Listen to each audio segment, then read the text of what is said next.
They are hiding things from you. They have all your life. Find out why. Real life tip. Wake up. You're dreaming. Please just wake up. Crude oil is refined into gasoline via filters made out of horsehair and sinew, hence the term horsepower. The moon is a government recording device. Every crater is a speaker. Listen closely. You can hear it whispering. Walls sometimes bleed. Be sure to hit them and make them feel worse. Lacerations in the skin should be inspected and opened further to reveal the treasure inside. You're either going to love this one or you're going to hate it. This video is for the ones with an open mind and soul. I've never seen a game be able to transport my consciousness in such an impolite and vulgar way into an experience so crude that after the game is completed, I felt like I needed a shower and a therapy session. Let's get into it. Dictionary.com defines the word psychopomp as follows: a person who conducts spirits or souls to the other world, as Hermes or Karen. So you'd think that a game titled Psychopomp would contain themes of moving on from tragedy, or maybe a retelling of any mythological character in charge of transporting souls from point A to point B. Nah, this game, as far as I can tell, walks a fine line between imparting ingenious esoteric knowledge or having themes of complete nonsensical revelations. Sometimes both at the same time, while other times accomplishing neither of these. Am I confusing you yet? Confused is the most important word here, because that's what this game makes me feel, and no doubt you too. It's very difficult to structure this video, as this isn't so much of a review of a game as it is seeing a disturbing video or something online and just having to tell someone about it. I feel if I selfishly keep this game locked up in my head, then I'd be harming my psyche. This is me verbally walking off the pain after falling on top of this rusty piece of rebar of a game. So do me a favor here and hit that like and subscribe button, because if I don't ask you to do it now, I won't have a chance to do it when I'm writing this video from my therapist's office. So let's start at the beginning. And I want to start this off by reading the opening paragraph the game gives us to provide context for this adventure we're about to partake on. Keep in mind, this is to set the scene, more or less to ground ourselves in our characters' heads. So let's begin. Everyone everywhere has secrets. Did you know that everyone has special powers and they've kept it a secret from me my entire life? But I won't stand for that. That's why I made a helmet. I call it machine that lets me read people's minds when I want to, or psychopomp for short. But something happened when I put it on. It didn't let me read people's minds, but it did let me see something else. A world that was hidden from me, that everyone knew about. A world hidden in plain sight, with all sorts of animals and creatures and dead bodies. There are catacombs hidden under every public government building. I will not allow any more secrets to be kept from me. We've officially entered the angry mind of another being. By interfacing with the terrible controls, we feel the main character struggle to acclimate to the new reality that she's awakened to. And even as we begin to get our bearings on the simple act of just walking, the game shows us sights that keeps our mind in the dark even as our fingers start to get used to it. It's unclear if the world was like this before she, or we, put the helmet on.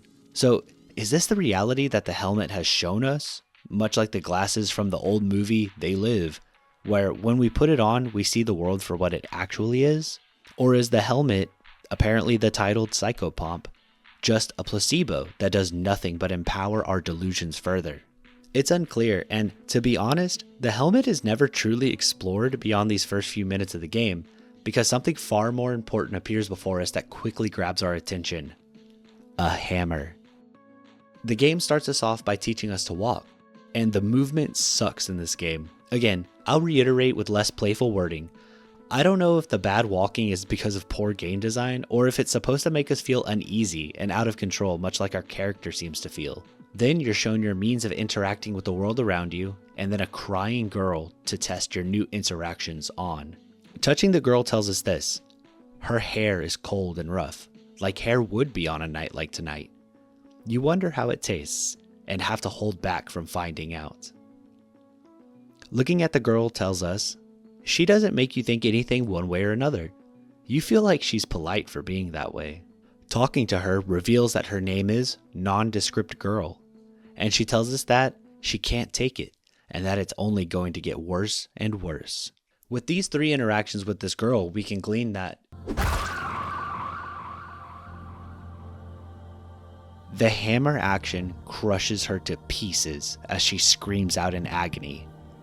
You made your choice. This game's first couple of levels are a masterclass at making the player feel lost and confused, and to be honest, pretty spooked. If you don't feel any of these feelings while playing this game for the first time, then maybe reality is a lot different for you than it is for me.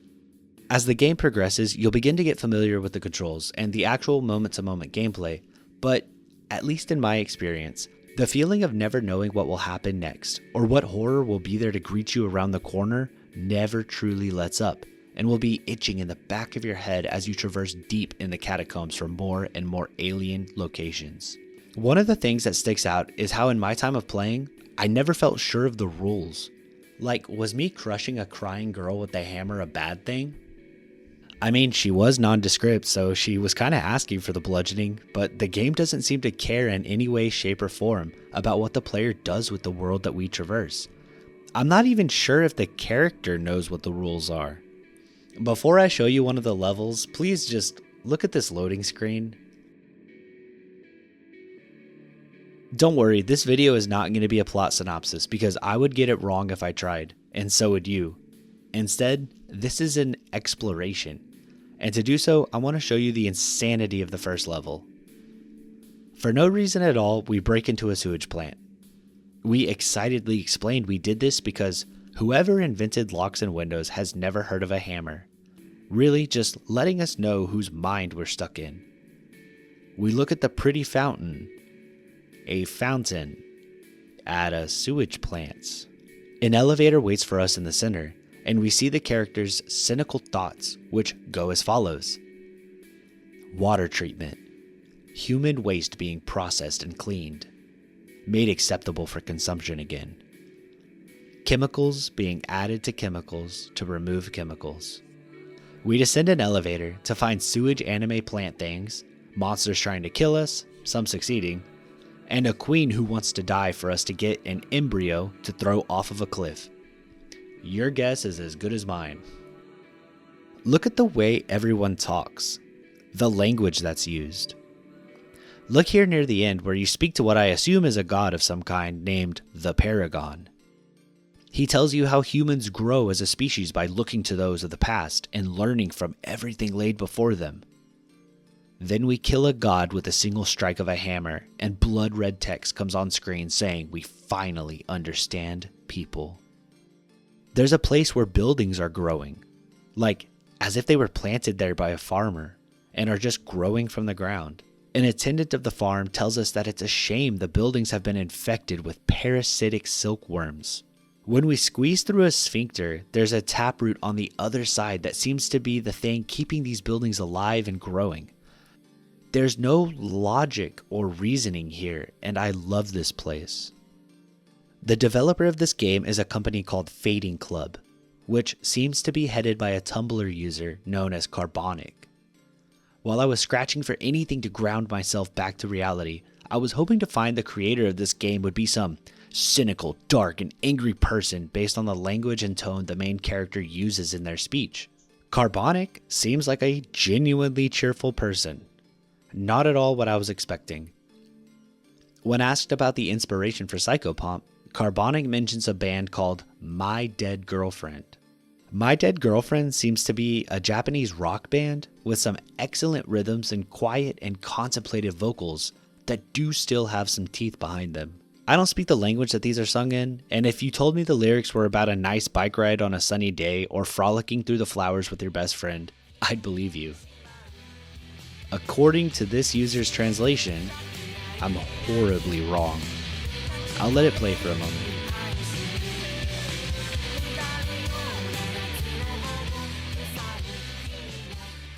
I don't fully know where I was going with this explanation of the creator, but I find it so fascinating, everything about this game. The inspiration even has this surrealism to it that I just can't wrap my head around. Package all this together and you have an excellent little rabbit hole to delve into, especially if you have a Tumblr account and Spotify Premium. There are definitely critiques to be made of this game. Traversal is downright awful, the combat mainly consists of walking backwards and smacking your hammer, and if you die, you have to restart the level you're on, which is a real drag later in the game, because some of those levels can be a bit of a slog. The biggest complaint I have is the theming is incomplete most of the time, meaning each level, mainly the first few levels, all seem to be trying to say something. For example, the school level transitions into a factory and starts to dabble in the idea of students being ran through an assembly line and molded in a way to fit society standards, or something like that. Then that idea just doesn't go anywhere. Instead, it seems to focus more on a suicidal head in the back of the factory. The themes just kind of fall flat and stop at like, haha, yeah, society focuses too hard on celebrity culture and vices, then just leaves it behind to go to the next level. But honestly, who cares? After finishing the game, I have to say, it was so unbelievably refreshing to play something so artistic. This game is full of design choices that all stick to the same core component of confusing creativity. Sometimes I allow myself to get so swept up in the modern discourse of gaming. You know, all the YouTubers yelling as loud as they can in outrage over non-issues, that sometimes I forget there are honest, creative people out there. I forget that sometimes games don't need to be $70 and give me 200 hours of the highest polished experience on the planet. Sometimes sitting down for 5 or so hours after spending $8 to be treated to a one-of-a-kind experience is all I need, and Psychopomp delivers that experience. Truly, I believe this game is worth recommending. I think supporting Fading Club is a solid bet. Fading Club has a couple other projects. The other standout aside from Psychopomp is a game called Dreamwild, which seems to be a tonal shift from Angry Insane Girl to psychedelic action. Maybe I'll check it out soon. So have you played Psychopomp? Are you going to? What did you think of my video? Let me know in the description down below. And don't forget to hit like and subscribe. Ropeburn, out.